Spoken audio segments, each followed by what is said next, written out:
Young generation, এই নৌকো থেকে আমরা অনেক কিছু শেখার আছে। নৌকোটা দেখছো এত সুন্দরভাবে নদীর ওপর ভাসছে, এত বড় নদী, এর ওপর নৌকোটা ভাসছে।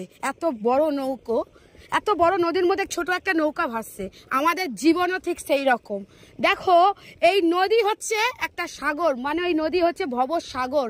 আমাদের জীবনের সকলের নদীতে হচ্ছে একটা সাগর, আর এই নৌকা হচ্ছে আমরা। এই নৌকা যতক্ষণ এত সুন্দর থাকবে ততক্ষণ কিন্তু জলে ডুববে না, কিন্তু যখনই নৌকার মধ্যে একটা ছিদ্র এসে যাবে নৌকাটা কিন্তু জলে ঢুকে যাবে। কেন ঢুকবে? কারণ এই জল নৌকার মধ্যে কি হবে? উঠে যাবে।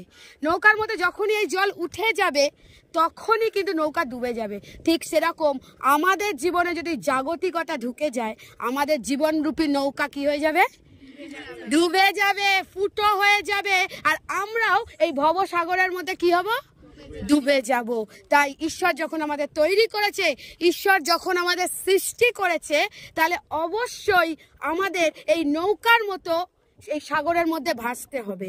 বাইবেল বলছে তোমরা জগতের মধ্যে থাকো কিন্তু জাগতিকতার মধ্যে থেকো না।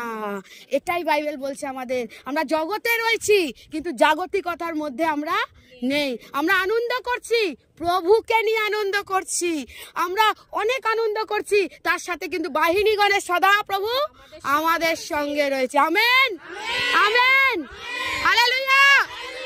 সবাইকে জয় যিশু। ঠিক আছে ব্যাস।